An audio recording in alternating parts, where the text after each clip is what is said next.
thought you didn't like the Philharmonics. Huh? I don't mind Philharmonic. That's good. Hello. Welcome. I'm thinking of a different speaker. Welcome to Behind the Scenes. I'm thinking of the one with the 4 tweeters. What's the one with the 4 tweeters? Oh, that's Tecton. That's the one. That's Tecton. That's what I was thinking of. Very different. Philharmonic is Dennis Murphy's place. Anyway, hello. Welcome to Behind the Scenes of AV Rant. If anybody is seeing this, it's entirely possible in the future. Yeah, we're back to recording on a Monday night tonight, but we're later than we normally would have, so we're going to do what we can do. Yeah, this is the behind the scenes version. That means audio might drop out because it's just Google Hangouts. You're not going to see the pictures that we talk about. However, if you are on YouTube and you look in the show notes down below there is a thingy that says the pictures that we show in this episode. At least I think I put that link in there. I'm pretty darn sure I did. Yeah, so you can look them there. They're just on Flickr. You can figure out what we're talking about, which ones apply to which, although it's just in the order they're going to be shown. So, yeah, that's the preamble. Tom can start when he pleases. Philharmonic has one of their the top 2 reviews in their thing is from a forum post at Audioholics. Ah. It's not even a actual review. Well, Audioholics just reviewed the new BMRs, so. Yeah, but this is not them. Oh, this is a review, but it was just a review posted to the forums. Okay. Whatever. I think that's funny. It's like, gee, the guy didn't even get paid for that. All right, whatever. Let's get going here. Let's just change some stuff and do this so I can see the thing. 2 minutes. Welcome to edition. Oh, that was fantastic. Mm-hmm. Okay, let's just do this. That way I can find it easily. You're actually going to edit this time. I edit every time. I have to cut off the beginning and the end. Welcome to Yep, it's going to be one of those. Time's a ticking. We really must leave this in at this point.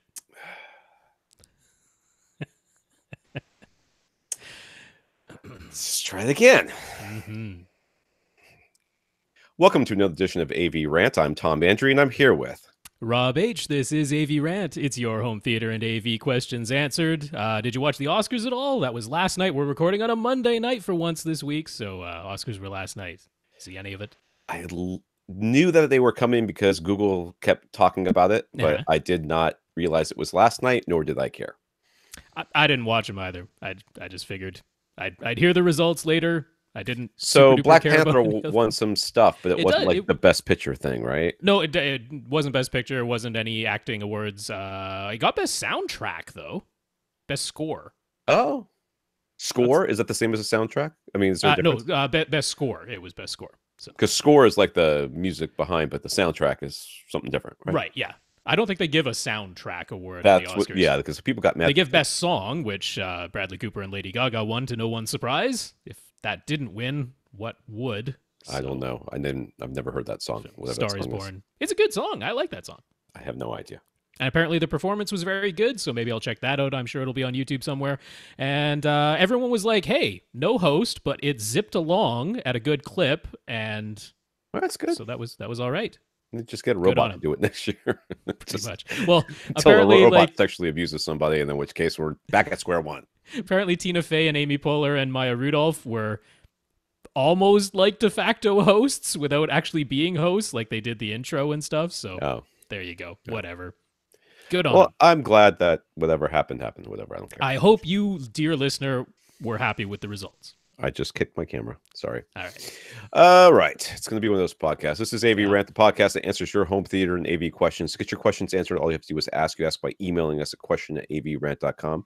You go to www.avrant.com and leave us a comment there. Facebook.com/AVRant podcast.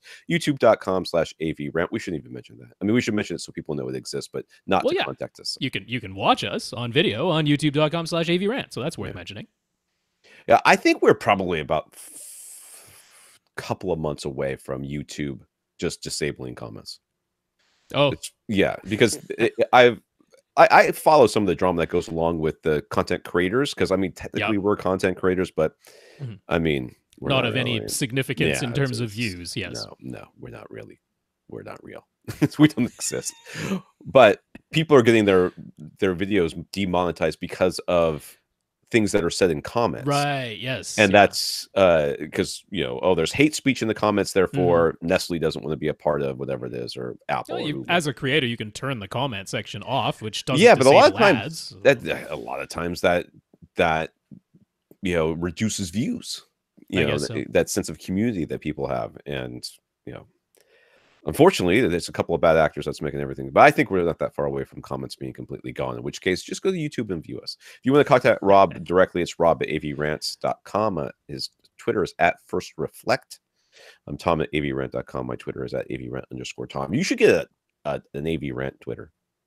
AVRant_Rob. Now I should. Now. You made it, Rob. I think you're going to stay. I think we're going to keep you around for a bit. I think I finally crossed having more followers than people I follow. So, you know, yeah. That wouldn't be hard. That would be hard for me. If anybody followed me, it'd be more people than I follow. I don't follow anybody, I don't think. I did for a little bit. I might, whoever's, whatever. I don't know. I haven't opened Twitter voluntarily in quite some time.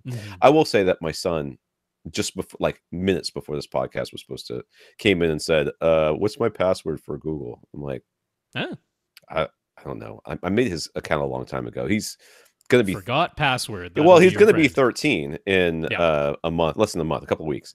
And so he decided he wanted to do one of the fitness, the Google Fit thing. So it asked for his birthday, he put his birthday in. He's not old enough to have Google. I lied when I made this account. So they locked him out and they're going to delete his account. I'm like, dude, why? Why did you decide? So I'm a little bit on the frustrated side, I'm going to just say, because, you know, I was just sitting down to relax a little bit with my wife, and he comes in and then makes all this drama, and now I'm irritated. So I'm going to be extra angry today. I know. Okay. It's going to be hard to differentiate Rant, me we're well titled. Extra angry from me normally angry, but I am definitely not in a good place.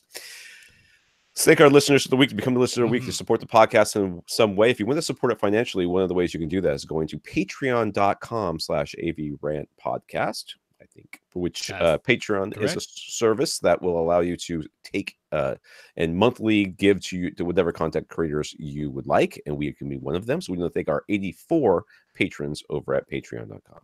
Yeah, that's 84 patrons that we're up to there. Patreon.com/AVRant podcast. You can think of it like a voluntary subscription. If you want to do a one-time donation and or you don't want to use Patreon, come to the website, avrant.com. Over on the right-hand side, it says support AV Rant, and that'll take you to PayPal, where you can use, of course, a PayPal account if you have one, or just a credit card. You don't have to sign up for PayPal to do that one, so that'll work too. If you can't support the podcast financially, or you choose not to and would like to support it in some other way, or you do support it in some other way, just let us know what it is so that we can mention you. So Infinite Gary took a suggestion from Rob via an email to give the newest Philharmonic BMR3, or it's BMR. Is it just BMR? Yeah, it's the Philharmonic Philharmonitor. I didn't put that in because there was no way you were going to say that. But it's the Philharmonitor BMR. Yes, it's the new version of it. I don't even like the name Philharmonic, I have to be honest with you. Well, Philharmonic is fine. I mean, I know, but I feel like the guy's name is Phil. Is the guy's name Phil? No, it's Dennis Murphy. Oh. Very well-known crossover designer. Yeah, well, I knew that, but I thought maybe the owner or whatever. I thought Dennis. He just chose Philharmonic Audio as the name, but yes. Okay, then I like it. I like it fine now.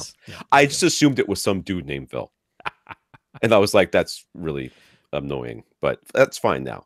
But Philharmonitor is stupid. The three-way speaker, anyways. Infinite Gary got the three-way speaker, and Gary. Not yet. He ordered it. He's trying to. Oh, that's the whole thing. Gary wrote to Dennis Murphy to let him know it was our suggestion, or Rob's specifically, but from our podcast, and to also inquire about the availability, since their website warns that they aren't taking any new orders at the moment. So maybe he'll be getting something else, probably more expensive, because that's what Gary does. So who knows? But yeah, he was looking for something a little off the beaten path. I'm like, well, I know he gave Ascend's Horizon center speaker a try, but that was as a center speaker paired with other speakers that didn't totally match it. So not totally surprising that wasn't entirely to his taste. I'm like, yeah, give this a try, because it's, it's got a sort of specialized mid-range driver paired with a RAW ribbon tweeter. So, and he just wants a pair of speakers. So something a little different to try. So it looks like we're gonna have a giveaway, apparently. James, one of our listeners, has a Philips Hue 2-bulb starter kit. So the Philip Hue is that backlighting stuff, right? No, that's that would be Ambilight. The Ambilight. Okay, so what is no, this is Philips Hue, which is their like automation lighting, which like Oh. works with everything. It works with Apple's HomeKit. It works with Insteon. It works with Harmony Hubs. It works with She Who Shall Be Not Be Named from Amazon.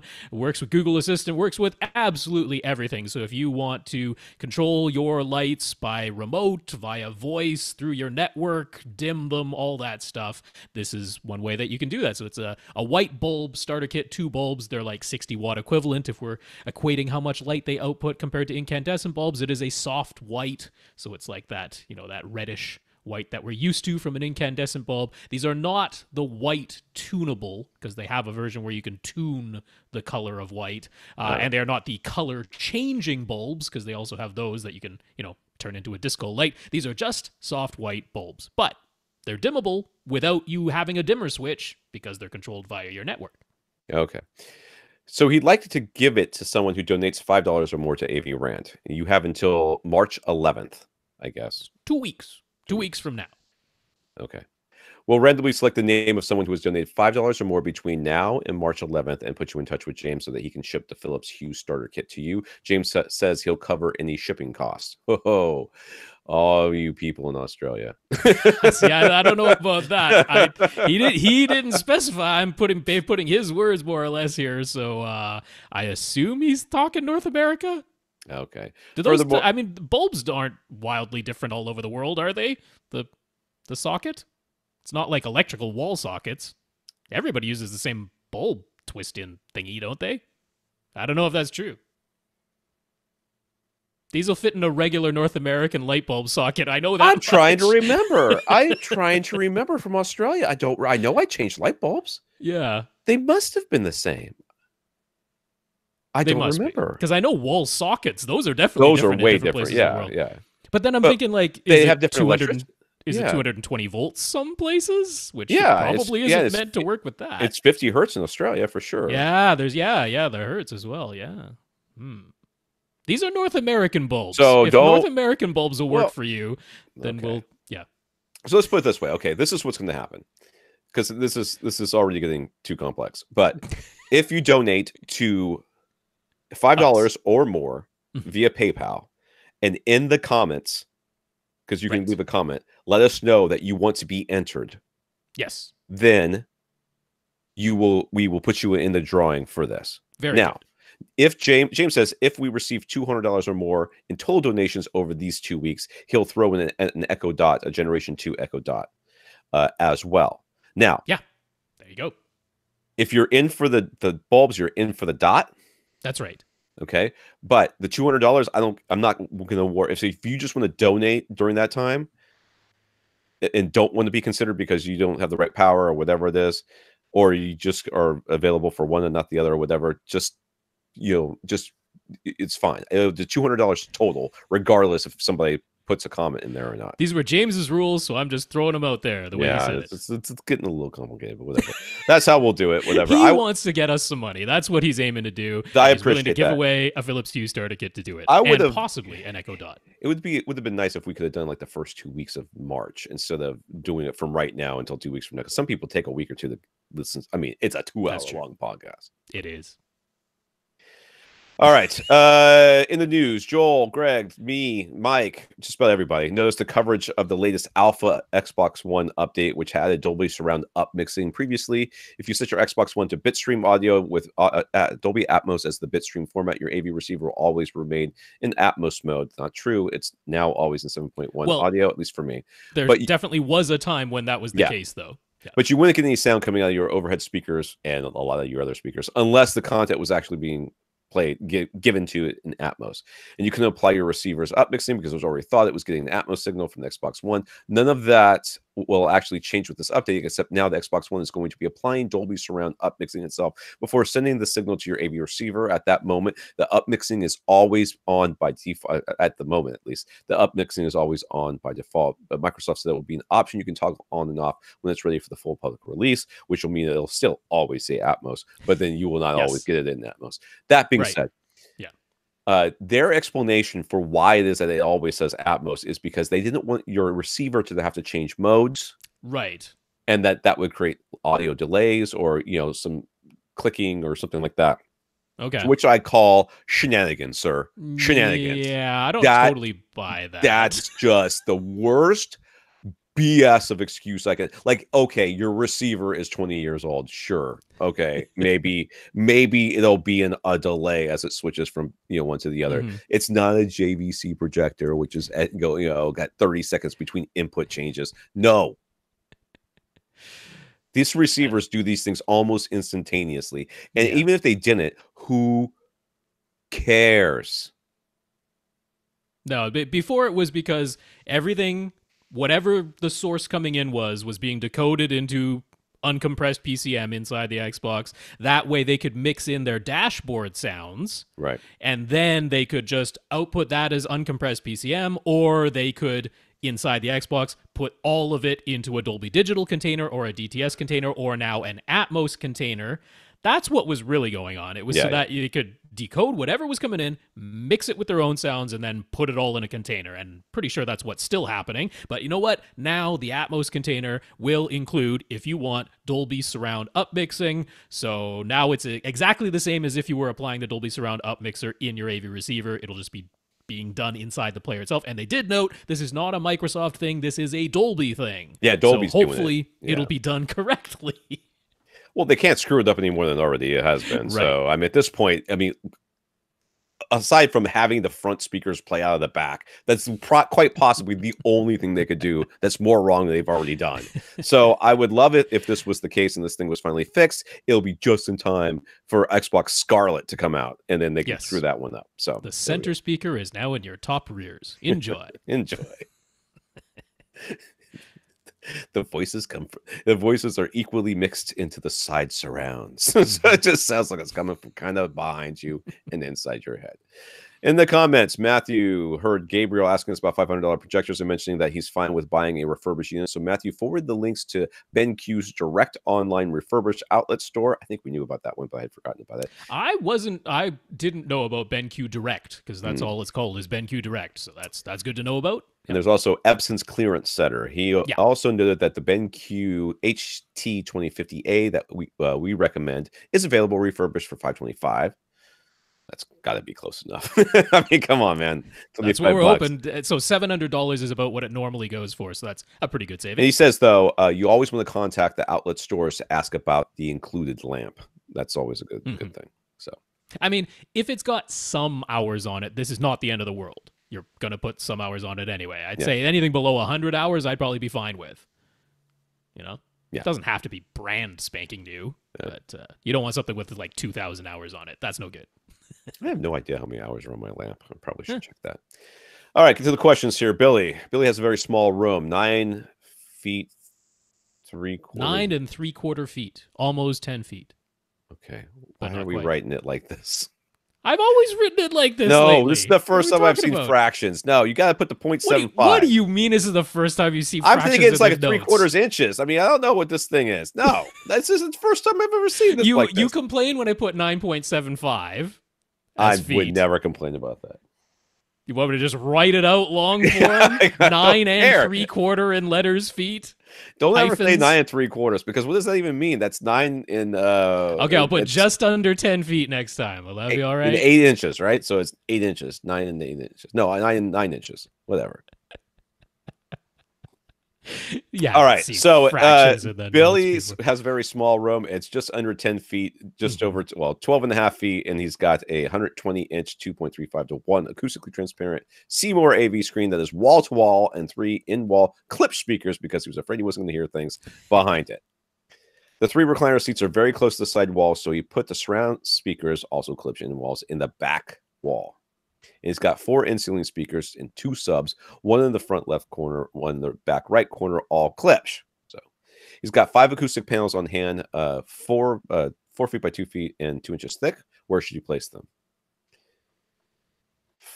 First reflection points, I guess. First reflection points on the side walls and behind on the wall behind you. Yeah, that's where I would put them. Yeah. Now, he does have a door, which I'm assuming goes to an equipment room because he's got his projector in kind of a cubby hole back there. So I'm guessing that Yeah. goes to kind of a projector / equipment room, that door. So I don't know. I mean, that door looks narrow. It does look very, very narrow. That's definitely a closet of some sort, right? So I'm not sure about like literally mounting a 2-foot by 4-foot panel onto that door. So you might only be able to put one panel smack dab in the middle behind what I am sure is your prime seat, the one right in the middle.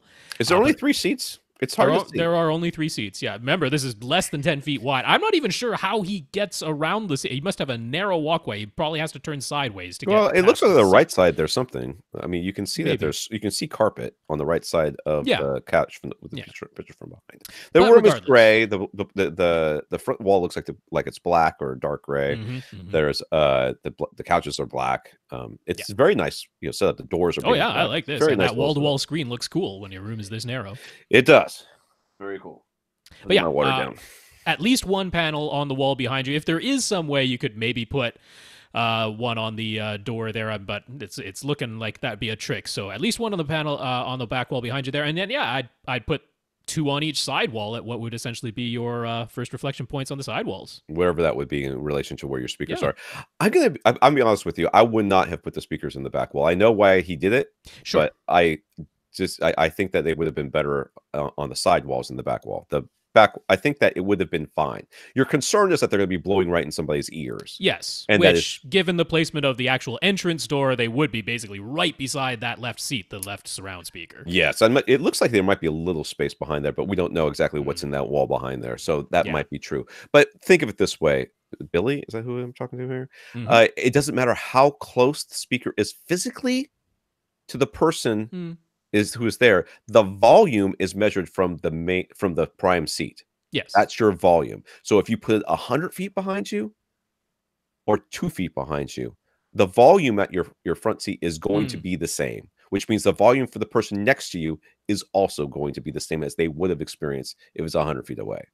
I mean, not technically. Not quite because of distance, inverse square law and all that, but but more or less. So this idea that if the speaker is super duper close, you don't want it to be blowing right in your ear is a concern. Well, it shouldn't be technically, at least not as much. But that being said, and how come we're seemingly never recommending Klipsch speakers? It's the same reason we very rarely recommend many big box brands, and it's because most of the people who are asking about speakers are looking for budget recommendations.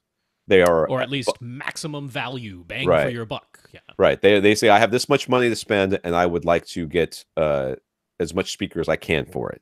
Sure. And we're like, okay, well, these are the speakers we would recommend because they are the best bang for the buck. And while Klipsch makes very good speakers, and I've got no problems with Klipsch speakers, and I've reviewed favorably Klipsch speakers in the past, they are not what I would call a bang for your buck brand.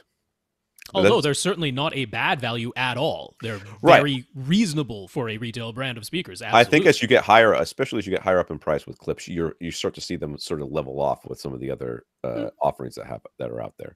But yes, they're a perfectly reasonable brand. If you have limited access to speakers or are uncomfortable buying online, and you came to me and you said you have Klipsch speakers, I'd be like, those are great. Yep. And occasionally when someone is going for maximum efficiency at a reasonable price, we have recommended Klipsch because that is exactly what you want in that scenario. Right. And we have talked about them and other horn-loaded options, and there's nothing wrong with them. So yep. But I think it's because like the HT guys, they're very gung-ho about Klipsch, and we're less so. But, we have our preferences as well. So that's yeah. Infinite Gary with SC 3.0 for broadcast television on the way. One of the promised upgrades is immersive audio. While it's easy to understand the upgrade that immersive audio offers when it comes to movies and TV shows, it seems like it would be a lot more complicated when it comes to live broadcasts. Gary points to an article in which a sound mixer discusses how there aren't any best practices or standards yet when it comes to live immersive audio. 3D audio panning equivalent for live signals has only become available very recently. And then there are the questions about what types of microphones to use, how many and where they should be positioned, plus how does the sound mixer listen to immersive audio on a location in a truck or a van. And then since most consumers are at best going to be using the Atmos soundbar, I would not call that best, but whatever, who monitors the final mix and ultimately decides what gets broadcast over the air. It's noted that broadcasters, NBC in particular, apparently, are currently experimenting and claimed that some of their tests turned out better than expected, using beam forming mics, shrunken down audio monitors that fit the production trucks, and having a master control office with a variety of playback systems, including sound bars, in actual rooms advising the on-site trucks in real time. That's quite the setup to get all this going. Seems wasteful, but whatever. Seems like a lot more than what we're doing right now, but there it is. So all that sounds promising, but Gary wants to know if we think it'll actually be worth it. We have live 5.1 broadcast right now. That if we just upmix it using Dolby Surround, the upmixer already seems to work quite well. On top of that, he often hears sounds being picked up by the current microphones at 5.1 mix that he'd rather not hear. Vendors yelling during an MLB game. Who watches MLB? He does. Why? He watches baseball. You know why you can hear those people yelling? Because nothing's going on. It's boring. There's nothing to cheer about because there's 2 people playing a game. Well, 3 people playing a game. Hey, bada. 3 people playing a game and like 9 other people watching them play that game and hoping they get involved at some point. Or not. I am very sorry for you people who love baseball. I want to say I have nothing against you. I still don't understand how they can afford to pay the players as much as they do, because who's watching? But hey, people watch it. I have a problem with it being dubbed America's pastime, because it is not. It certainly was. Yes, it was for sure. It is definitely not anymore. I'm sorry, it's not. You know, you don't see a bunch of pickup games. Maybe I'm in the wrong place, but the Yankees, you know, spring training is down here. So we is it Yankees? I think so. It doesn't matter. You know, there's tons of baseball. I live in an area where it's like competitive baseball people live here. Their kids are like on travel teams. They're gone, like they go to practice like 5 nights a week, and then they're gone all weekend, you know, at tournaments and stuff like that. These people are hardcore. You know how many parents I see playing baseball? Goose egg. There's a league that plays at the one place. I shouldn't have mentioned MLB. We're not going to get to any questions. I can't. I'm sorry. I have a problem with it. I'm an American, and I get to vote on what the pastime is. I will take football. I will even take basketball, even though I don't really like basketball that much. I'd take soccer over this because a lot more people play soccer. I think ultimate frisbee, but let's just go on. All right. Anyways, Avengers generally do an MLB game, certain crowd noise, etc. So, do we actually want even more microphones, and do we want mixers putting sounds in 11 or 22 speakers? Is live immersive audio something we should actually want and look forward to as viewers? I think it makes a not bad point here, and that is this idea of where the microphones are going to be. Like, if it were me, and I know this is probably overly simplistic because I do not have the knowledge and experience necessary to make these sorts of things. But as a lay person, it seems to me that what you should have is a number of microphones set around the field in, you know, some configuration, whatever that might be. I don't really think it matters that it's Atmos or whatever. I think that, you know, those height channels and stuff, I mean, everything's happening on a plane for the most part, unless the camera is like, you know, inside the actual action, which it never is. It's always on the outside. You know, so what you should be hearing is essentially each camera should have, you know, a way of being positioned so that you can tell the direction it's facing, and then the microphones stay the same. And then as the camera changes position, then the which microphone is being used as front or, you know, sides or whatever changes based on that position. The front should be the action, and the back should be essentially general crowd noise, but nothing more. Yeah. I mean, but that's the way that it seems in my mind that it would work best. But then again, like I said, I am not an expert in these things. Yeah, I'm not sure what's going to happen. I mean, they're going to be experimenting during the Olympics. They're going to be using NHK's 22 channel-based system.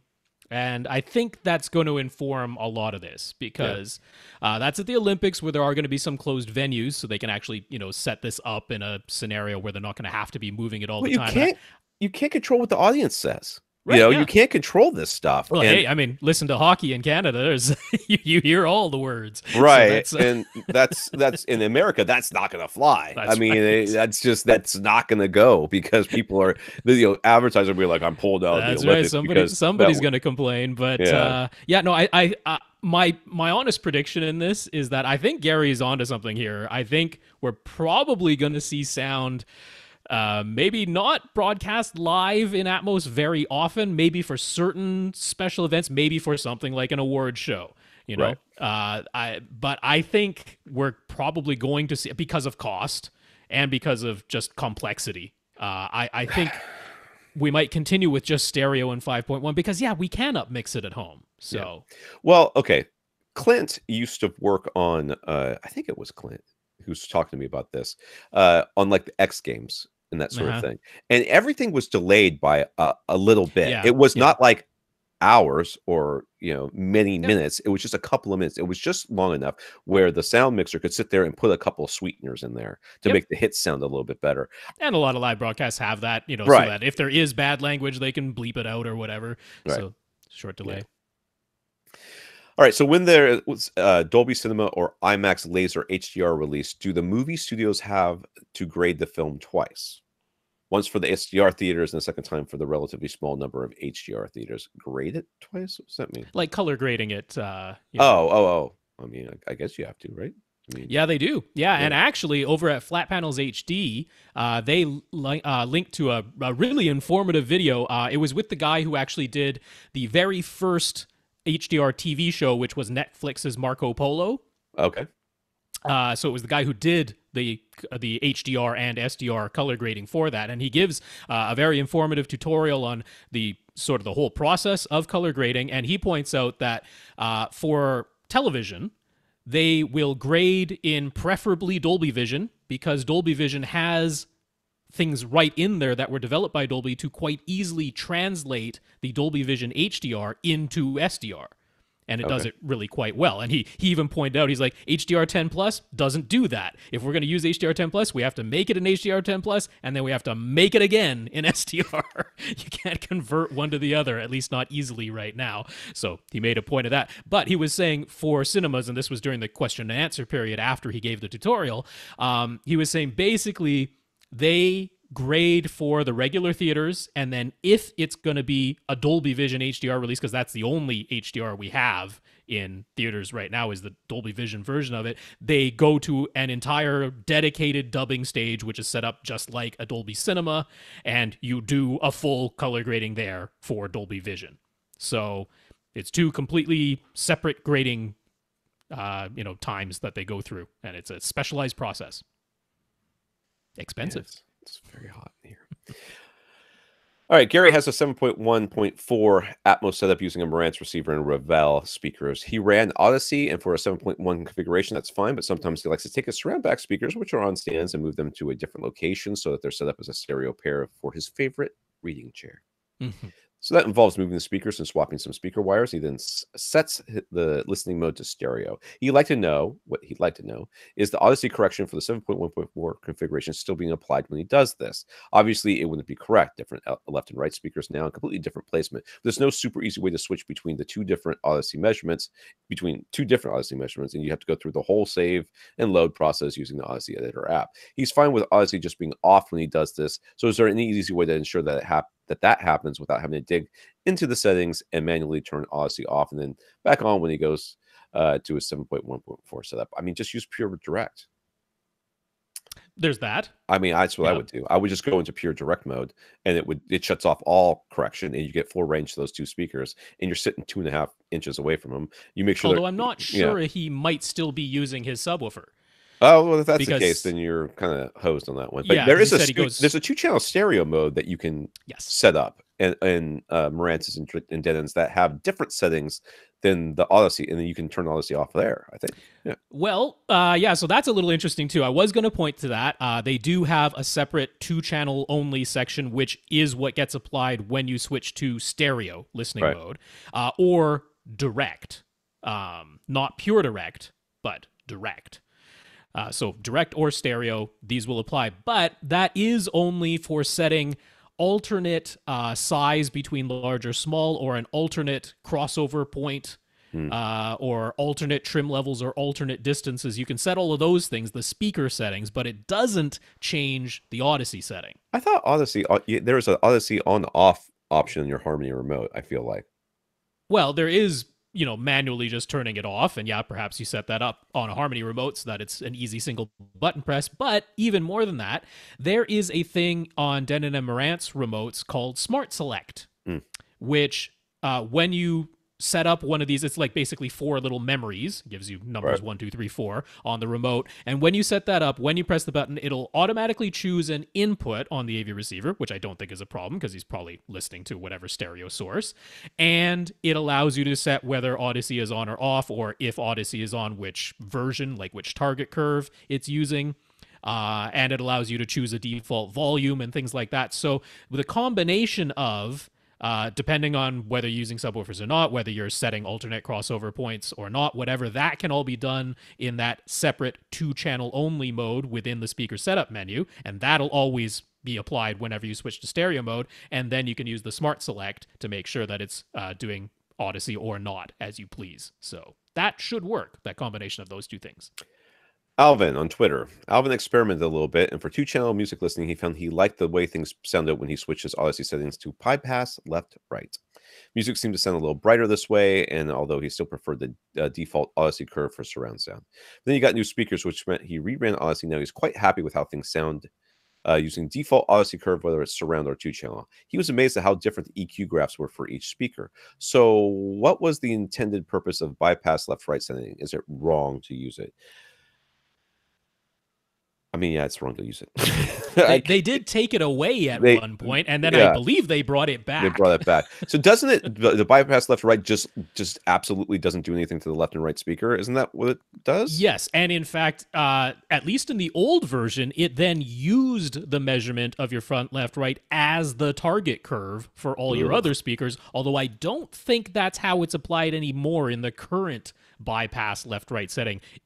Which is, as you say, I believe it just leaves your left-right speakers alone, hence bypass left-right. Now, I mean, this was to appease certain 2-channel only fans who are like, I do use my system for both 2-channel only music and for movies, and when I listen to 2-channel only, I don't want subwoofers on, I don't want any correction on, so just bypass my front left rights. And then because I spent so much time setting up my front left right speakers and getting them to sound just the way I want when it's surround sound time and I turn Audyssey on, don't touch my front left right speakers, just leave them alone. In fact, make all my other speakers sound like that, or these days just leave them alone. So it was to appease that. However, you're definitely not getting linear sound. Which, fine, you have a preference, this is the way you've set it up, that's okay. You can now, in the Audyssey Editor app, choose whatever target curve you want. You can see the measurement before correction. You can see what that measurement is, and then you can say, okay, you know what? I'm just going to manually make that my target curve in the Audyssey Editor app. You can still do that if that's what you want to do. But yeah, that's why that setting existed. We're not fans of using it. It's not, I mean, nothing is right or wrong in audio. I mean, you can do what you want, right? But I mean, yeah. It wouldn't be our recommendation. We've seen people turn speakers upside down because yeah, they wanted the tweeter to be lower. Yeah. So I mean, sure, it happens. That's okay.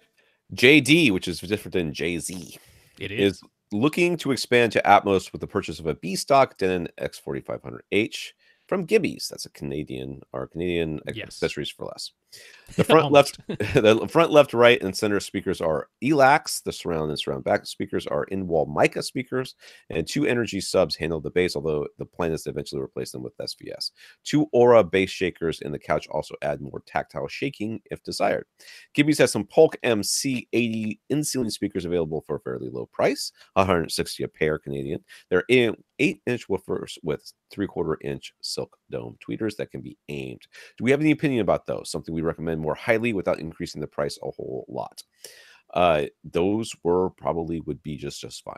I don't know that For Atmos speakers, they'll be fine. In fact, one thing I have always liked about Polk speakers, even though we often don't recommend them or talk about them in the grandest terms, the one thing I really do like about them is they always have really even wide dispersion. Yeah, which works really great for Atmos. Which works really well for Atmos, yeah. Now, don't be tempted to point that tweeter at you, though. Right. There is no need to do that in your Atmos speakers. Atmos speakers are supposed to be firing straight down. That is what you are supposed to be sitting off axis from them, so don't worry about that. Aiming the tweeter when you cannot also aim the woofer, that creates all kinds of weird intermodulation distortion issues. So I'm not a fan of even being able to do that, but people want it, so they put it in there. There's really no need for an 8-inch woofer for your Atmos speakers. 6-inch should be fine. Oh, the 6.5-inch version is fine, which Gibby's also sells for $140 a pair. So why not save $20 a pair and go with the 6.5-inch version? That is sort of your least expensive option, other than you can get mono prices in ceiling speakers through primecables.ca in Canada. However, they only carry the Caliber series, which is the very, very entry-level series that I'm not a huge fan of. And when you look at the Canadian price of $97 for a pair, they're like $30 a pair in the States, which even with the exchange rate and shipping, I'm like, that's not a great deal. I'm not a huge fan of the Caliber series speakers. I like the Alpha series from Monoprice, but not huge of the Caliber, and those are the only ones that Prime Cables carries. So I think the $140 from Gibby's for those Polks for Atmos speakers for the 6.5-inch version is totally fine. If you want mica speakers, in-ceiling mica speakers, to match your already in-wall mica surrounds and surround backs, you can get those from Amazon.ca for $160 a pair. So that's the same price as you were going to pay for the Polks, except these would be 6.5-inch micas. Which, again, if you look at the American pricing, is a horrible deal based on Canadian exchange rate. But yeah, we're kind of boned that way in Canada. Our in-wall and in-ceiling options are somewhat limited. So, yeah, there you go. Lastly, he asks, any chance we could avoid dropping our voices into a sort of under-your-breath whisper from time to time? That sounds like me. Or apply more dynamic range compression. When listening to in a car, our voices sometimes become impossible to hear. It's not often. The podcast is otherwise sublime, but it's like missing a line of dialogue in the movie. What did he just say? Dude, I compressed the crap out of this thing. I'm being honest with you. It would be very, very difficult for me to compress it any more than I already getting robot-y. Yeah. It is. And I appreciate what you're saying. I do two things to both of our tracks, and I think Rob does some stuff to his already before he sends it to me. I just denoise mine is all I do. Yeah. So I normalize it, which sort of shaves off the peaks and gets everything in sort of a more even shape, and then I compress it after that. And I don't do it for the entire podcast. I do it for each of us individually. Okay. And then Rob, I usually, because of the timbre of his voice is a little bit different than mine, I end up having to turn him down a couple of dB almost every single time. Not always, but almost every single time. So I can try to avoid that, but I'm not gonna. I mean, it's the hand beside your mouth. I'm sorry. I'm gonna whisper. Yes. I appreciate what you're saying, and I'm sorry, but I'm sorry. I guess that's all I'm gonna say. You're no Nilay Patel. I love Nilay Patel on the Verge podcast, but man, oh man, does he ever drop his voice on a lot of things. The ends of every single one of his sentences just trail off. Like what podcast? What Eli? Nilay Patel? Who's that? He's sort of the head guy over at the Verge right now. Oh, see, I just did it again. I just murmured. That's right. Mutter. You don't need to know what that was. Go on with the podcast. Moani on Twitter. Moani has a JVC projector that's compatible with HDR, but the way Ultra HD Blu-rays look when played back onto standard Ultra HD Blu-ray player is hit or miss. Some look gray, others look too dark. So he's been itching to get the Panasonic UB820 for its HDR optimizer, but is it actually worth it? Will Ultra HD Blu-rays look way better, or as he's hoping? I don't think that's what the HDR optimizer does. Am I wrong? Am I wrong on that? Because I thought the whole idea was that we're optimizing SDR for HDR projectors, or vice versa. In the case of Panasonic's UB820, and actually this applies to the 420 as well, which never came out in North America, but hopefully the UB450 that they announced at CES will, because I'd love to see this capability brought to a lower price point than $500, which is what the UB820 goes for. But the HDR optimizer, basically you pick what you want your maximum nit level to be. Yeah. And I believe the lowest available option is 500 nits, which is still brighter than your projector is ever going to be. Sure. But basically what it does is it says, okay, now the maximum light out level, regardless of the content, regardless of what's on the disc, it's always going to be this 500 nits or 1,000 nits or 1,500 nits or whatever. And so it sort of tone maps everything. So the display still gets HDR metadata, but the metadata it gets is always the same because the player has decided what that maximum light level is going to be, and it is then remapping every disc that it plays to that maximum light level. The issue, though, is that the Panasonic relies on the metadata that's on the disc, and very often we're seeing that metadata has been zeroed out or is wrong. Well, and that's fortunately when we're at this early stage of this new technology, which Ultra HDs are still new. It's going to be new for another year or so, but mastering is going to be an issue, and we're going to run into this. We've run into it already. I mean, even Dolby Atmos, the Thor Ragnarok soundtrack, where you're like, what happened to the bass? Yeah, there's no bass in this and thing. The dynamic range. It's atrocious. It's so bad. I just kept turning it up and turning it up and turning it up. I'm like, I never do that. I usually am the one who's like, oh, it's if people are talking, let's jack it up, and I'll immediately turn it back down once the action started. Not this one. So mastering is at this point is going to be the issue. So if you're noticing, really heavy differences between discs, I would be more inclined at this level to be, because it's between discs. If you said all of my discs look too dark, I don't know what I'm doing, I need a new Blu-ray player, then I would say, okay, well, let's check the settings in your projector. Let's talk about some other things. But this, I would point towards the mastering before I would worry about your player. Well, it certainly is, but you still want the ability to have these discs look good. You just, it's a movie you want to see. You want it to look good. There's no reason why you shouldn't be able to adjust something to make that happen. So I want to say on the Panasonic with the HDR optimizer, you do have the ability inside of those players to move some sliders manually.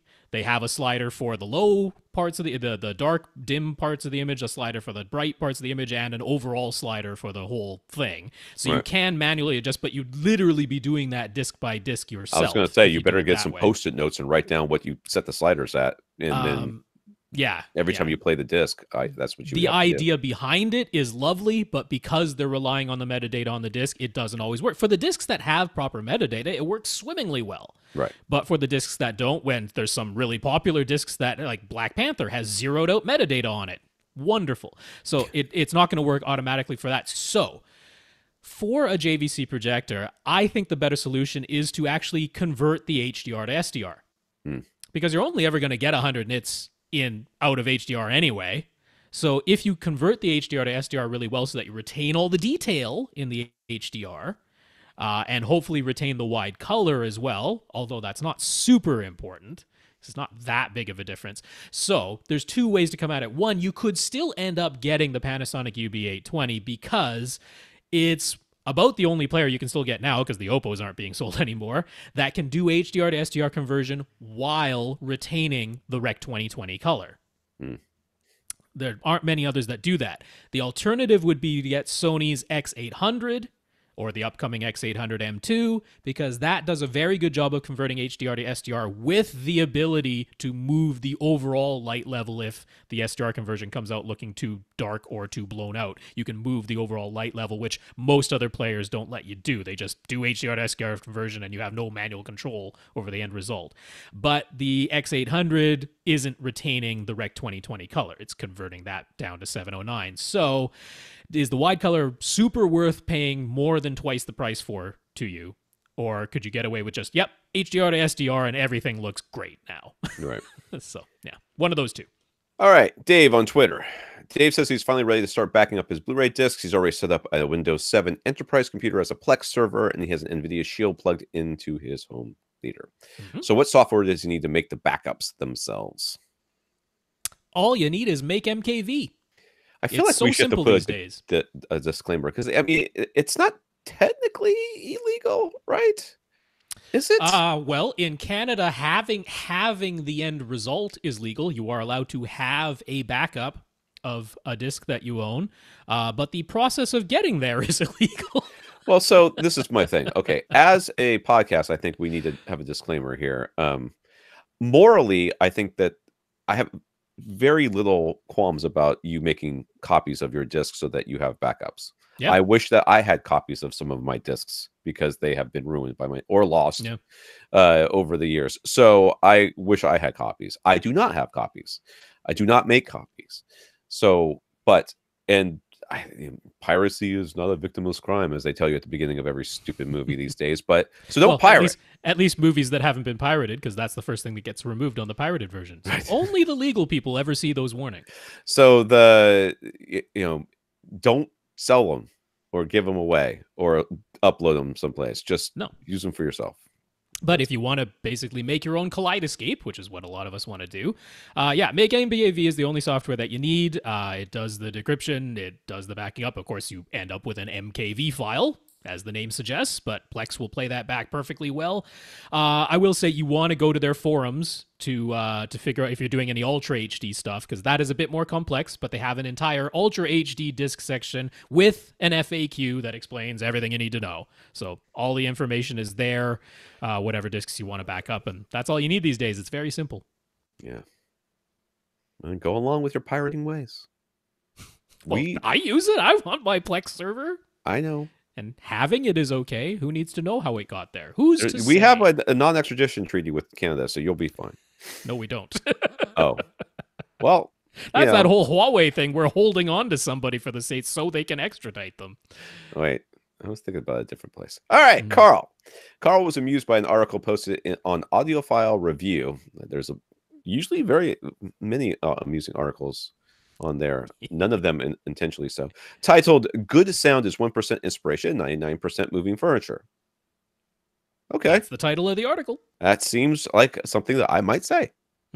I feel like maybe I can get behind this article. Let's go on. Yes. Despite the website's articles going on about how different amplifiers sound from one another and saying they were dragged kicking and screaming into trying subwoofers in a 2-channel system and having the entire subsection on the site labeled tubes. Tubes. So it's a section about the internet.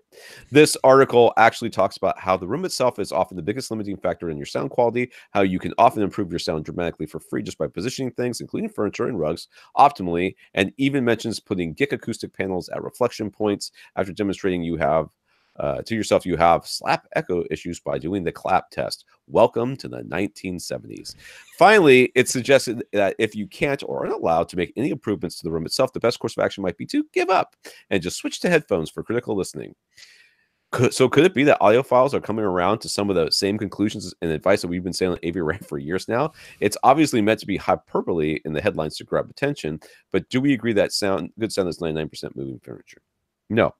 Well, I wouldn't put that number on it. No, it's not 99% moving furniture. That is definitely a hyperbolic headline to grab attention. But not only that, on that website in particular, it's meant to bring out the forum posts. Of course, that is absolutely meant to troll their reader base.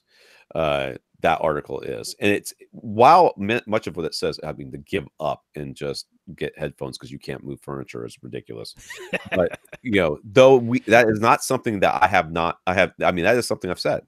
Well, no, that's just the thing. I mean, you've sometimes said, hey, the best solution here is headphones because that's going to work and you can have really great sound at a considerably lower price that is private to you and can be fantastic for critical listening. So, especially when people come to you, they're like, oh, I want to have a Atmos surround sound system, but I can't play anything over 65 dB. Yeah.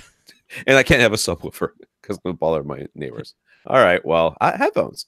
No, I mean, I would not put a number on it at all, but I mean, yeah, I don't think you can say it's 99% moving furniture because you got to have some at least halfway decent speakers. But I would certainly go as far as to say I will take a decent set of speakers in a good room that is set up optimally over excellent speakers that are in a terrible room in a glass box, or set up horribly, right? So the setup and the room are hugely important. I usually say the room is half of your system.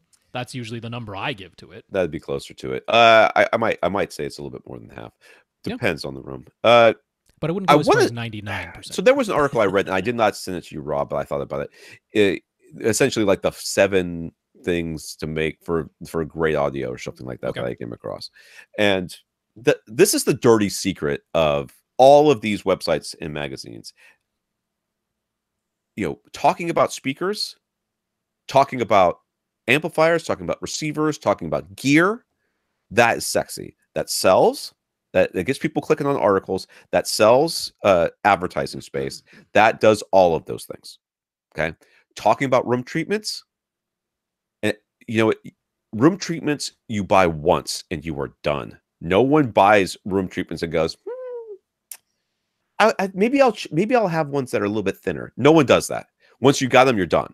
So they are not something that sells, and they don't want to talk about it. I mean, essentially, this entire article was like 3 or 4 pages long, and when they talked about room treatments, and then again, this article did mention GIC by name. Yes, they did. It was a single. This is a different article I'm talking about. This. Oh, okay. This article had a paragraph about room treatments. They had oodles of paragraphs about other things, but a small, tiny, maybe 3-sentence paragraph about room treatments. And they talked. Everything they said was kind of true.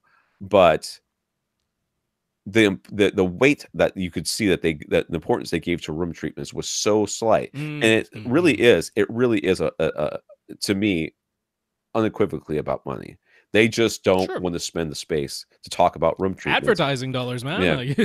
they just don't want to do it. So no, but the overall theme of this, the idea of finally an audiophile saying, let's pay some attention to the room and how things are set up within that room, and maybe even go as far as putting some acoustic treatments on the walls. I'm like, yeah, all for it, man. Whatever steps we can take to get towards this. Yeah, that's good. I don't think that's what this article is designed to do. I think this article is just designed to get their reader base, to rile things up with their reader base, and that's pretty much it. There's going to be,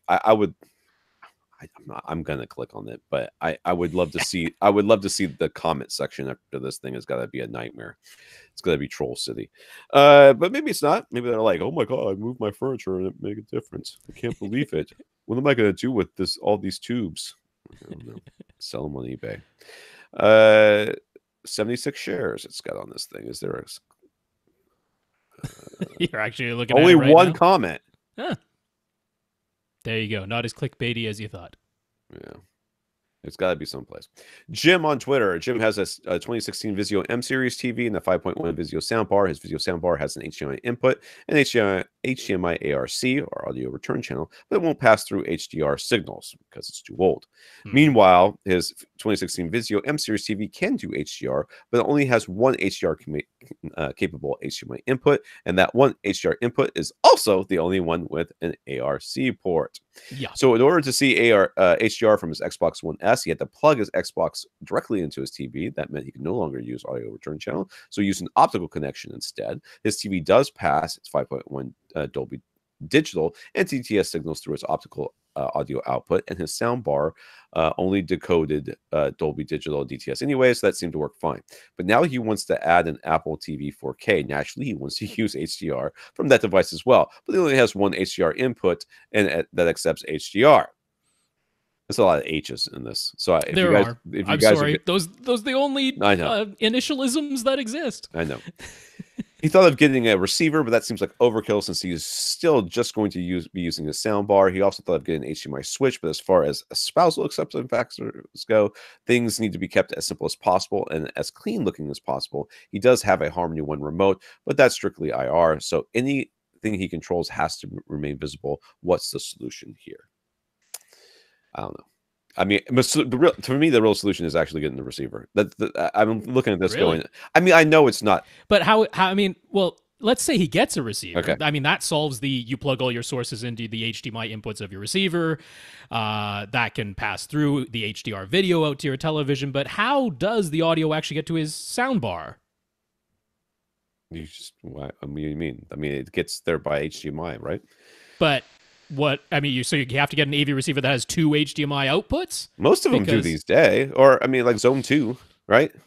But yeah, then you're actually going to do Zone 2. Zone 2 would be 2-channel, right? So you can't. No, it doesn't you have could to be do, you two could do, channel. yeah. But you're you actually could going to use like a zone 2 HDMI out just to feed a soundbar.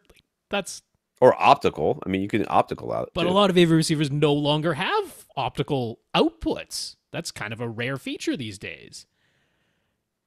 So I'm thinking a receiver is actually way more complicated than you might be imagining.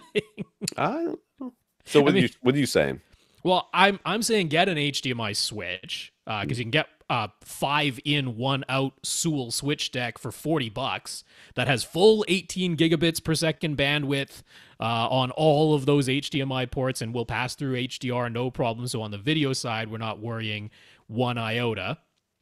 And I'm saying you plug your sources into the Sewell switch deck, which will automatically switch to whatever source powers on. And if you have something like a cable box that is always on, you put that on HDMI in 5. Right. And that way, any source that is on HDMI 1 through 4 will take precedence when it turns on. The Xbox and because he's using the Xbox and the Apple 4K, as long as one of them is not. Oh, the Xbox you can certainly power off. So the Apple TV 4K could remain on if it needs to, although it has a standby mode too.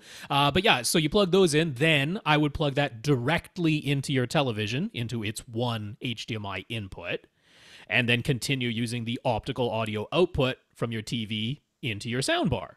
Now that Sewell switch deck does come with an infrared remote, which your Harmony will have no problem. I mean, it's in the database already, but it could also learn the commands directly. So if you ever need to manually select one of the HDMI inputs on that switch deck, you can do it with your remote. You would need to keep it visible, but it's small. I mean, it's just big enough to have its, 5 inputs and 1 output and power. So I don't think it's how ugly. How much does that thing cost?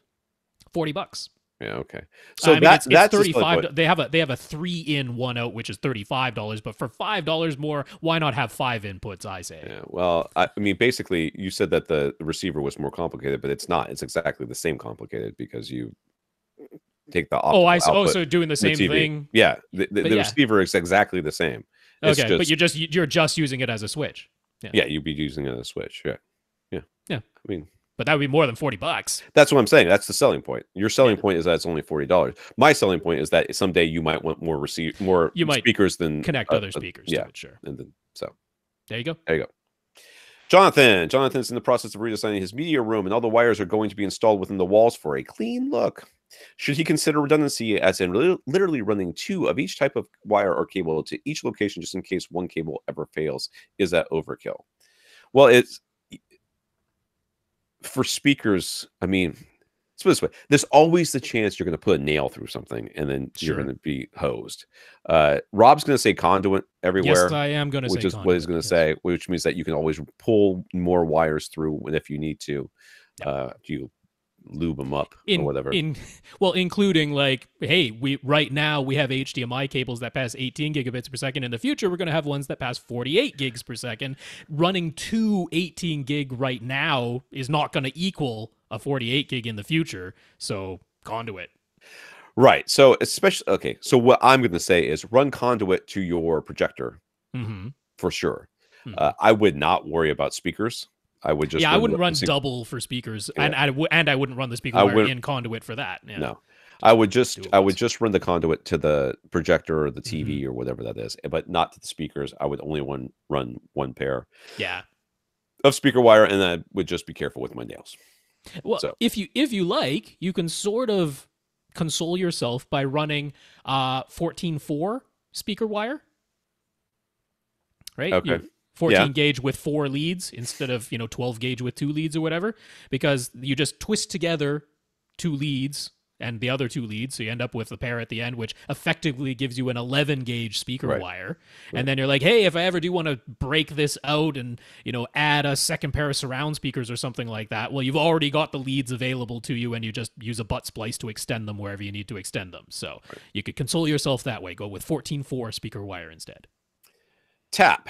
First, an update. The framing of the basement in Tap's new house has been completed. This is the large 18 by 31 foot room where the front section is going to be his theater and the back section is going to be a bar and lounge area. He wound up going with large 4 foot wide soffits on either side to keep a symmetrical look and completely hide any ducting piping and wires. The screen and seating will be both 10 feet wide, the same as the distance between the two soffits, keeping the look exactly the way Tap wants it. This false wall is going to be 3.5 feet in front of the physical front wall. That's farther away from the physical front wall than initially planned, but it actually works out well since this right surround speaker it's going to be on a support column that is about 18 feet from the physical front wall. So now it's only a relatively short distance behind the seats, which will be 12 feet from the front wall. So it's going to be 6 feet behind him. No, because he's 12 feet plus 3.5 feet. Oh, so plus he's the 15. 3 feet. He's 15.5 feet in his seat. So 18 feet back to that column. So yeah, it's All right, close now. we've got some 2.5 feet. pictures, and it's all in framing and looks That's some nice, clean looking framing, I gotta say. So somebody's doing their job. I'm impressed with that job. They've left room in there that you can put insulation inside of any of those bays and that. And yeah, I think you're good to go. That's looking good. And yeah, nice bit of room in behind the false wall screen there. We're seeing a shot of it there if you're looking at the YouTube video. Oh, is that what? I don't know what you're looking at. I'm not looking. The bottom one in the show notes. Okie dokie. Oh, so the theater is coming together. Now, he'd like to finalize some of his whole house audio plans. We had mentioned Yamaha's MusicCast system, which definitely interests him. We've also mentioned the monoprice Date and whole house audio systems, and of course, there's Sonos things there as well, only if you have lots and lots of money. Focusing on the Yamaha MusicCast option for a bit, they offer a 4-zone rack-mounted distribution amp, but it's listed at $2,700. I'm going to sneeze.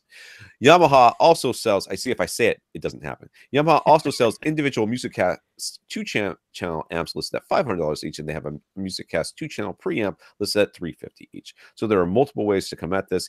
He could pay more to get the rack-mounted option, but would that get him over just the 4 individual? What would they give him over just the 4 individual MusicCast amps? You could get a relatively inexpensive distribution amp and then just connect a separate MusicCast preamp for each room, or he could go with something other than MusicCast altogether. Could we talk through the pros and cons of the various options and help him decide?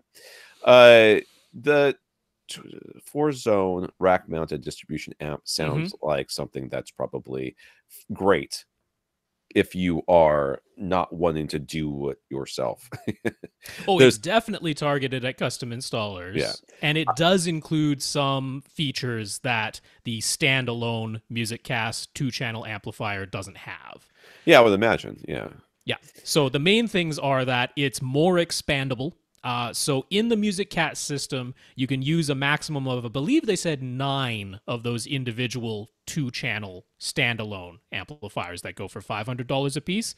I believe they said you can use a maximum of 9 of those in your MusicCast system. Whereas if you go with the rack-mounted one, which is a 4-zone system all unto itself, you can expand that to up to 32 zones by adding additional units. Didn't he only want like 4 zones though? I believe he wanted 5. Yeah, I'm pretty sure he was looking at 5. Would not be as far as just, in-ceiling speakers being music zones. Right. So he was like, yeah, this one's only 4. It's a bit more expensive. And I'm like, I don't think you need to expand to 32.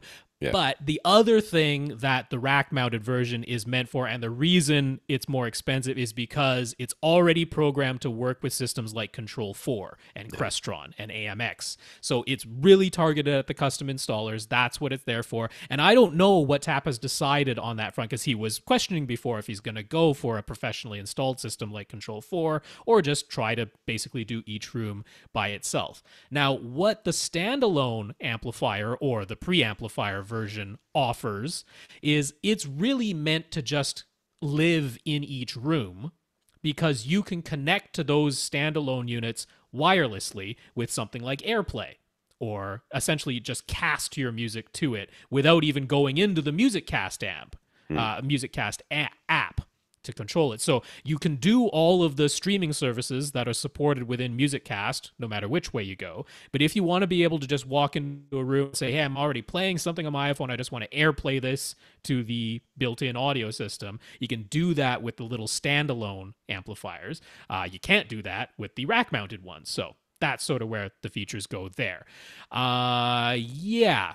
Well, I mean, I wouldn't point TAP in this case to monoprices or Dayton's. They're the same thing. They're standalone 6-zone matrix distribution system. Right. Because I don't think he wants... I wouldn't recommend to him to be messing with their app. Like that's the only way he's going to control all that. Because Right. one of the lovely things about MusicCast is we know Tap is going to have several like theater setups. Like he's gonna have like a living room setup and a master bedroom setup and this dedicated theater down in the basement. And if all of those are Yamaha receivers, those can all be part of the MusicCast system. That's why I like it so much. Right. So you wouldn't get that if you went with Monoprice's or Dayton's system. So I'm more in favor of sticking with MusicCast. Then the question becomes, does he put one of these little wireless standalone amplifiers in each room, which I actually think makes a whole lot of sense? Or does he say, I could buy a pretty inexpensive, like just dumb amplifier, right? Like one of those distribution amps that just has 12 amplifier channels built into it. It's not a matrix. It's not its own source or anything. And then just connect the MusicCast preamplifiers.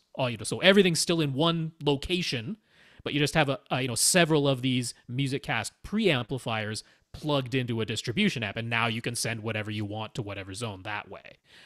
The total price ends up being a bit lower. Yeah. I mean, I think either way that works, right? I mean, yeah.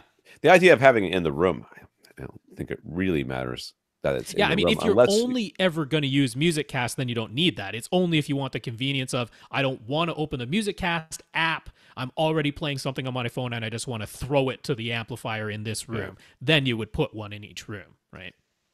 Yeah, to me, I would go with the preamps. That was when I read all this stuff. That was the thing I was thinking. I would go with the preamps. I feel like that's going to give them a cleaner overall experience and have everything centralized. Yeah, and it does actually, other than not doing MusicCast at all and going with the monoprice system instead, it ends up being the monoprice price. Yeah, the monoprice stuff is great for people who are just looking for home audio, and they are.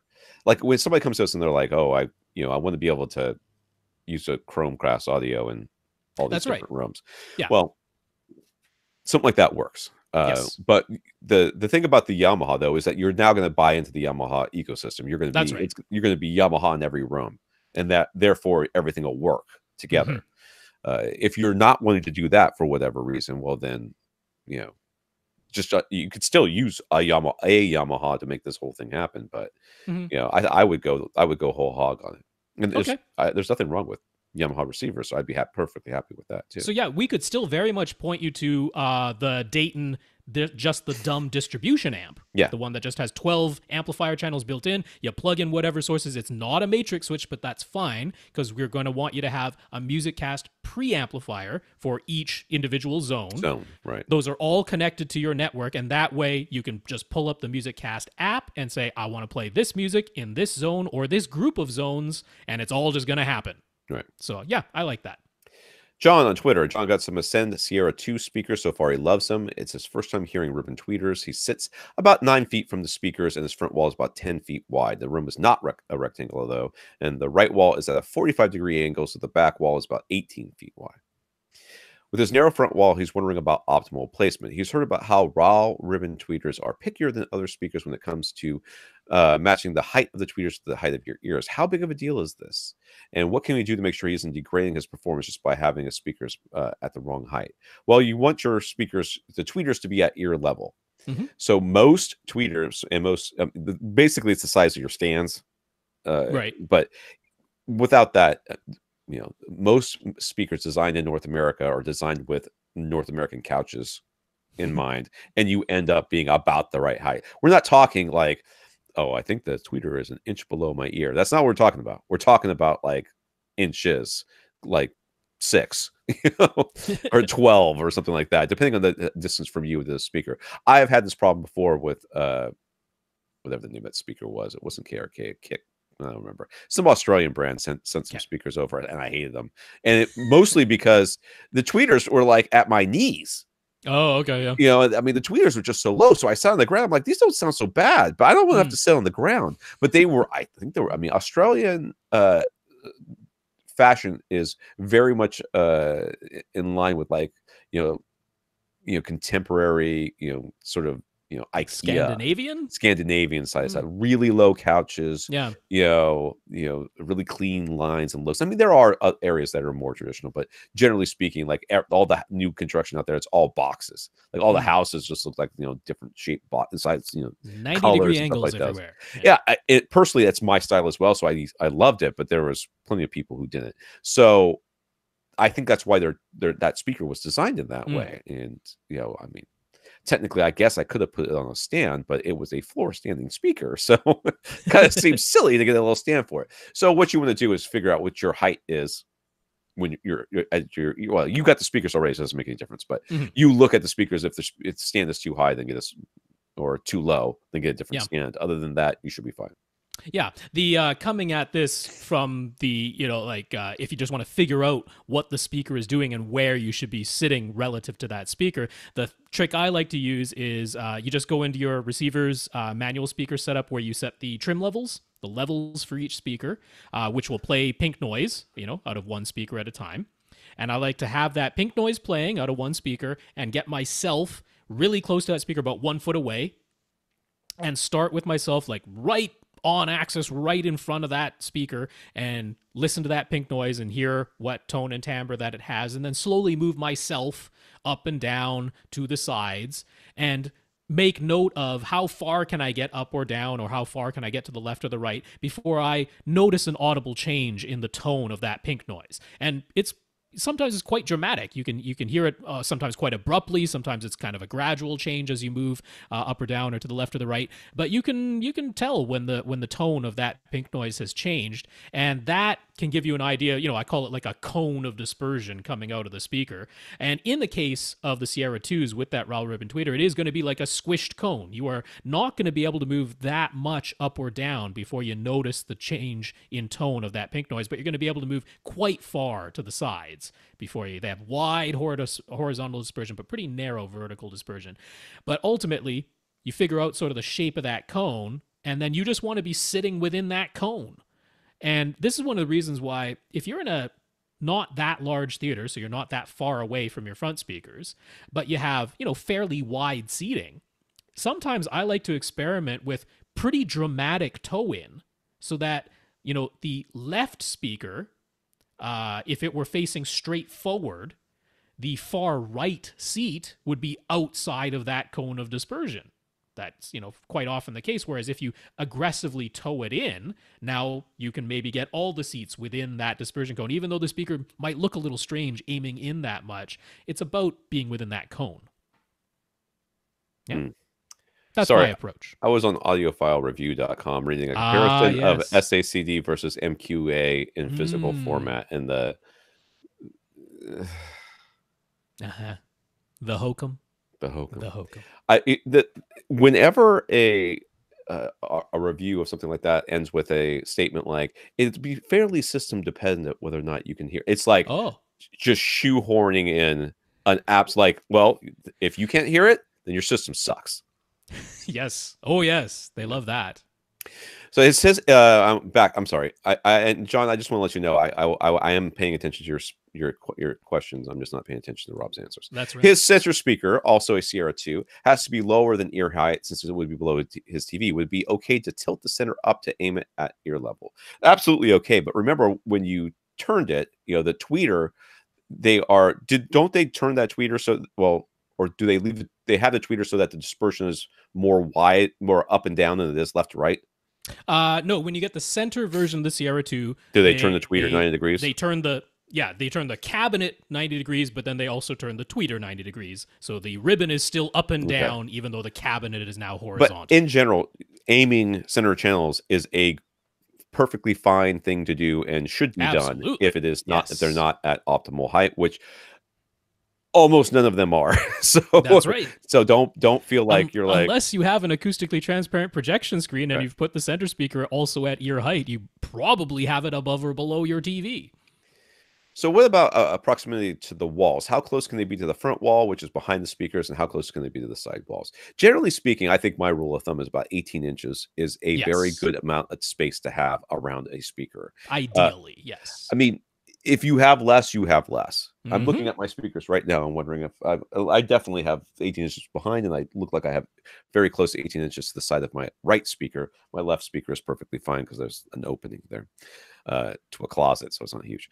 But yeah, 18 inches all the way around is fine. I mean, you can be closer. Many speaker manufacturers, especially if the speaker is not rear ported, will tell you can be quite a bit closer than that. If it is ported to the sides or backs, they may say, leave at least this amount around that port, unobstructed around that port.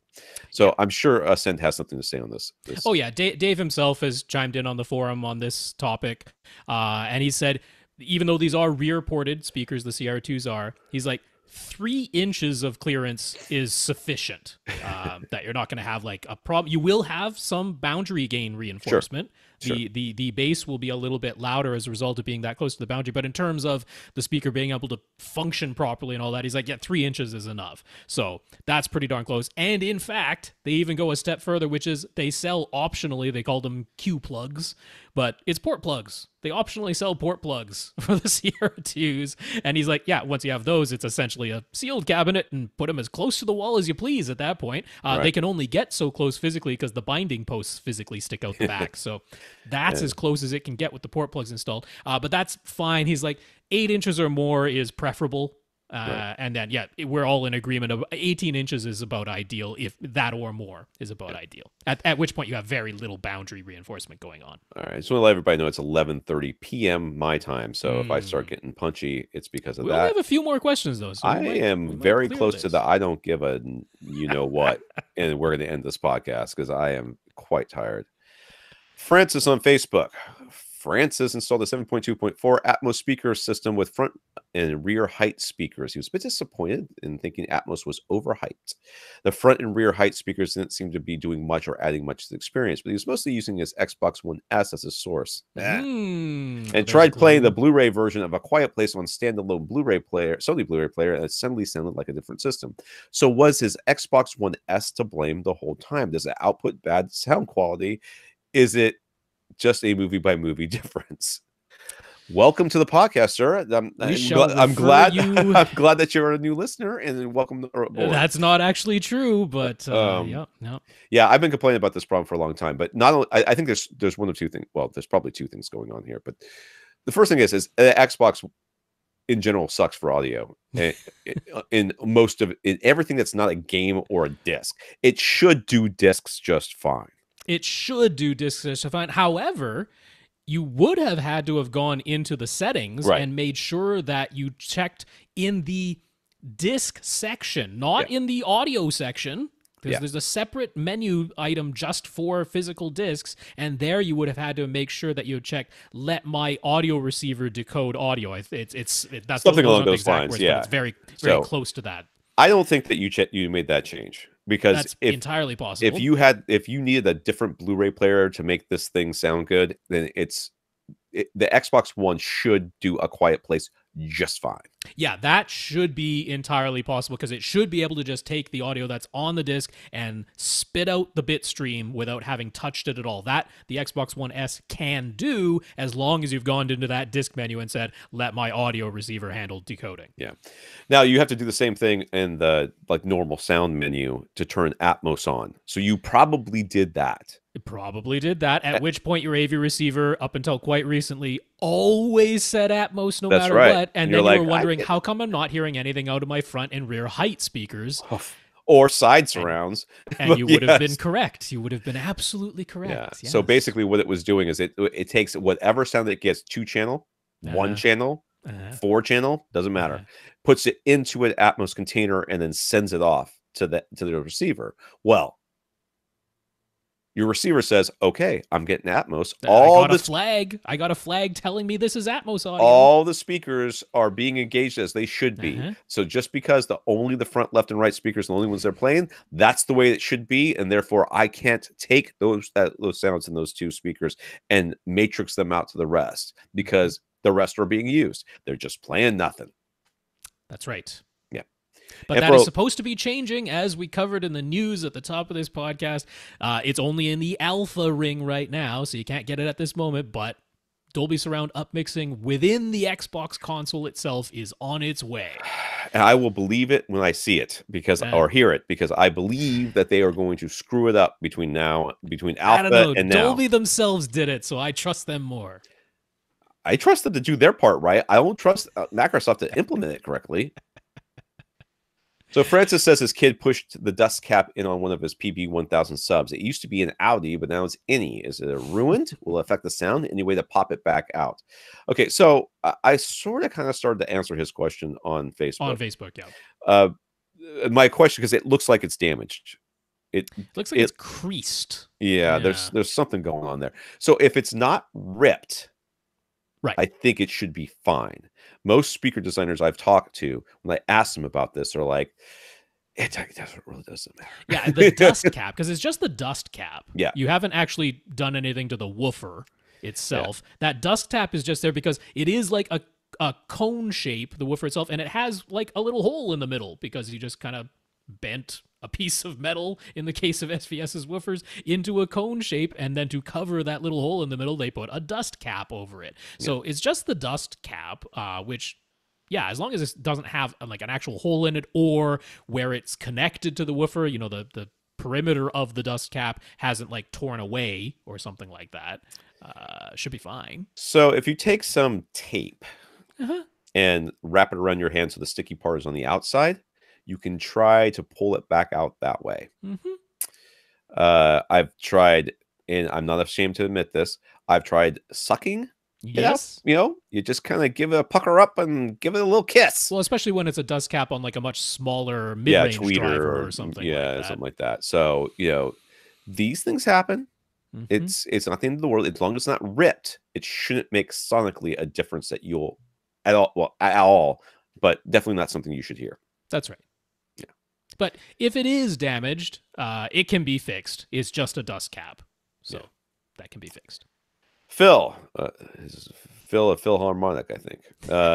Phil is excited. He says he's finally gotten a room almost all to himself to turn into a dedicated home theater. And it's not almost all. 17 feet 2 inches long by 15 feet 6 inches wide, but it's completely open on the left side. There's a door at the back that leads to a closed-off section where he plans to keep his AV rack. He's planning to have his seats 11.5 feet from the front wall. It's 17 by 15 and a half. So is the 17 wide? 17 long. 15 wide. 15 and a half wide. And he's going to sit 11 feet back. Yeah. Okay. So he's got, 6 feet behind him or so. He's currently showing 2 subs at the front of the room, so we already got an issue there.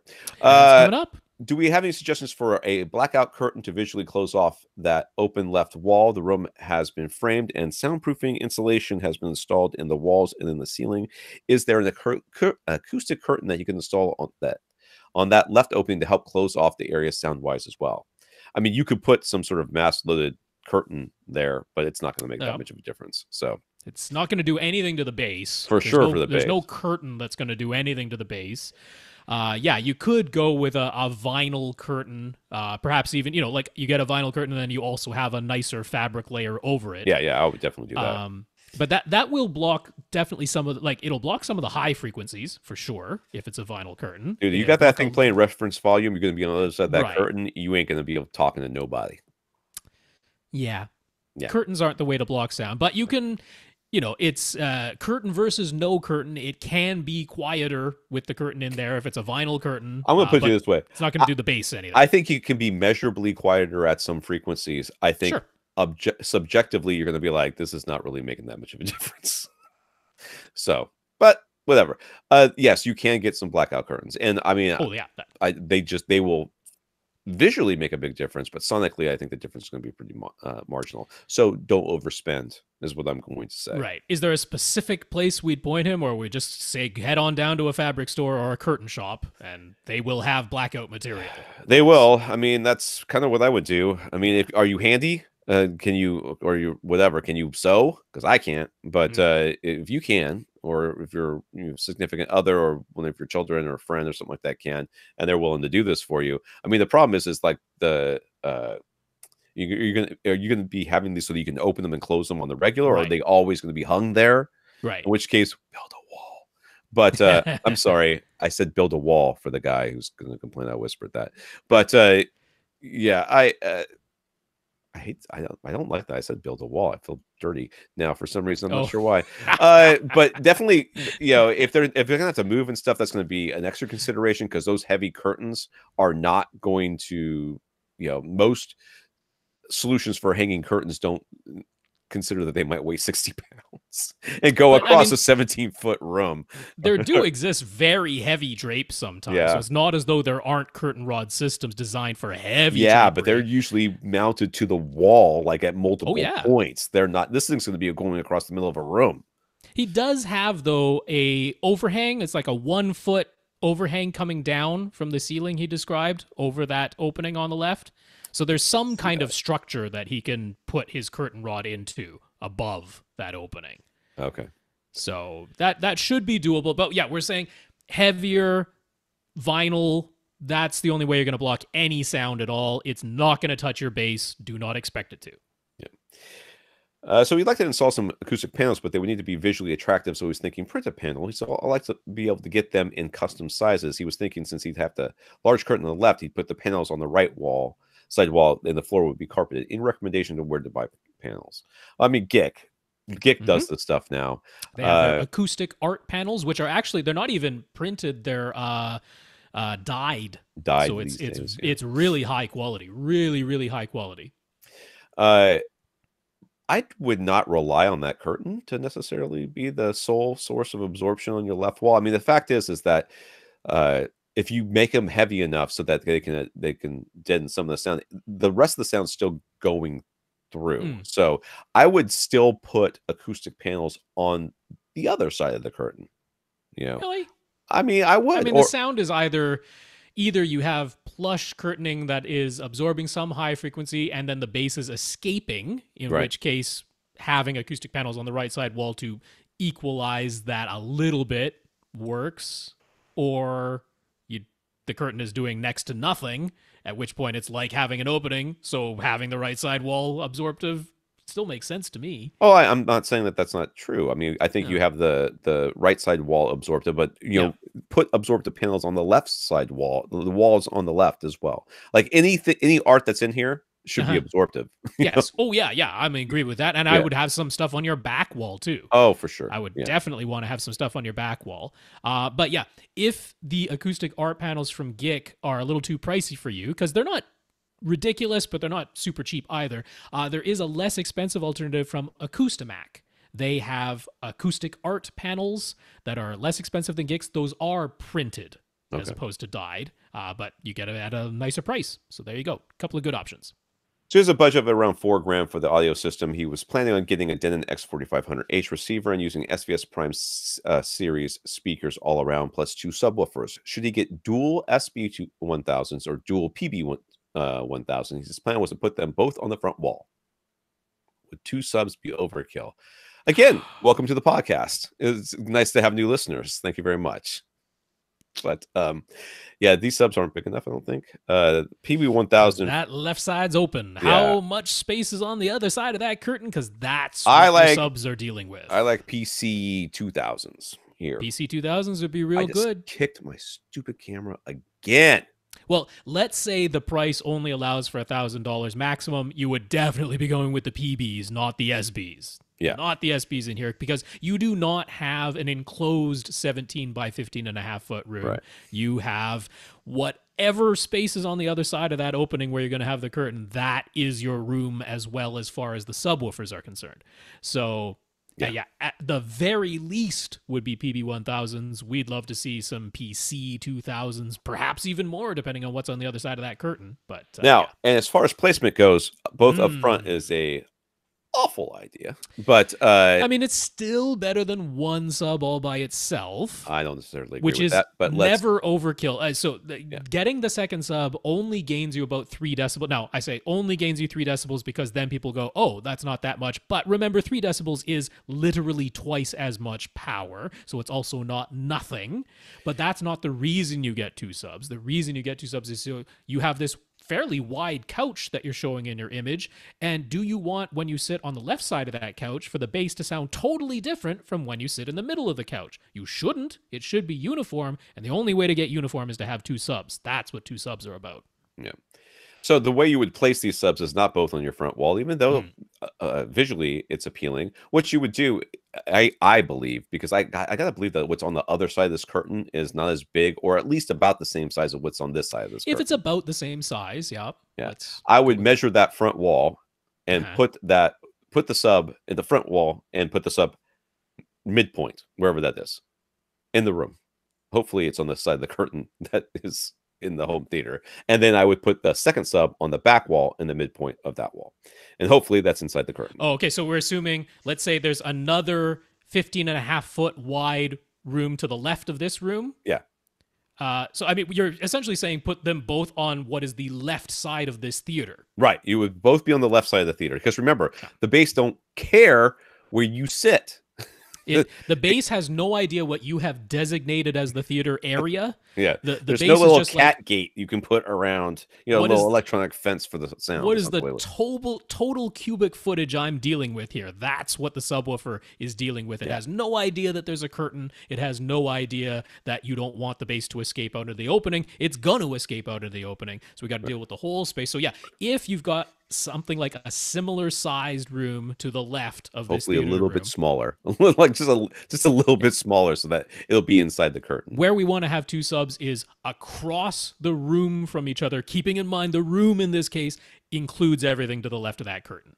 Yeah, that's kind of the place that makes sense to me, because the other option is to put them in opposing corners, which puts one inside the theater area and one outside the theater area, or one on the middle of the right wall of the theater, and then the middle of the left wall of whatever is on the other side of the curtain. Yeah. All the way over there, which would be weird. Let's be real here. Yeah. So yeah, even though within the theater area, it's probably going to look kind of weird to have a sub in what is essentially the front left corner of your theater and the rear left corner of your theater. But acoustically, that is where they are most likely to work best in here. Yeah.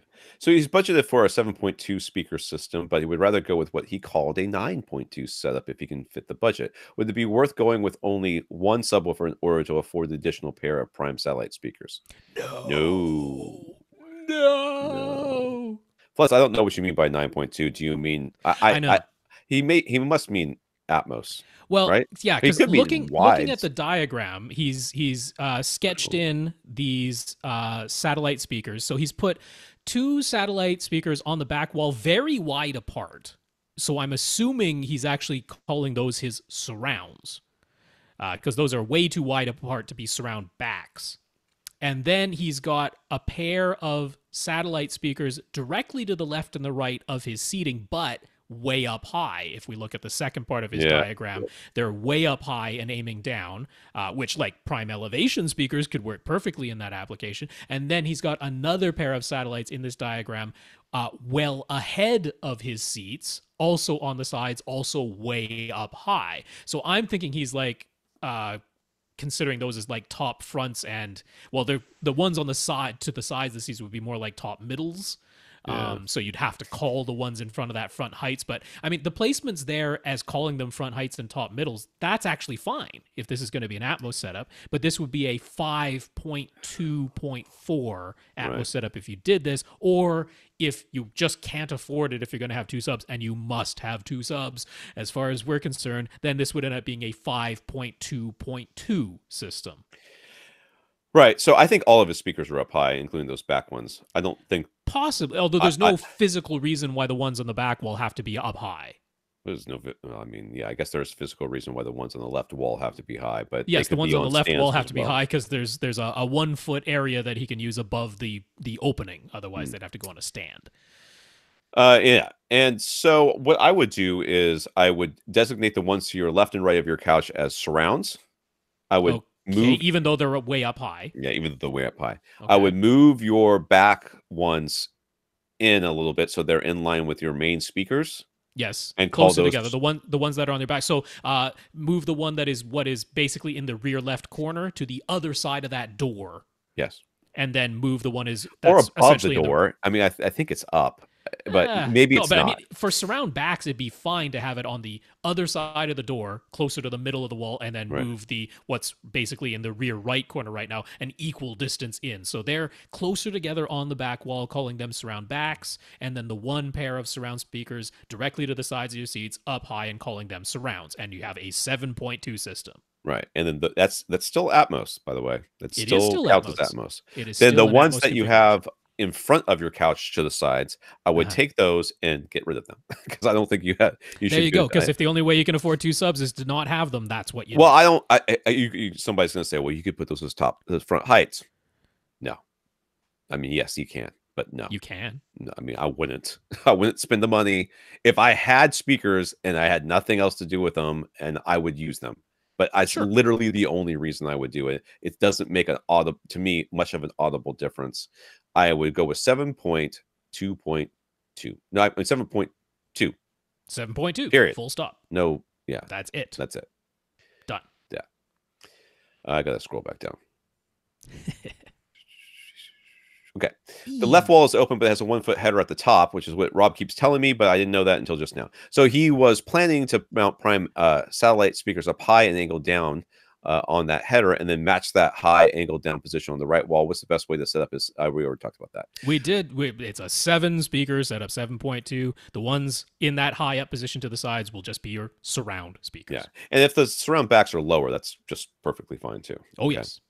The budget for his display is separate from the audio budget for his display. Okay. He would ideally love to get a 77-inch OLED.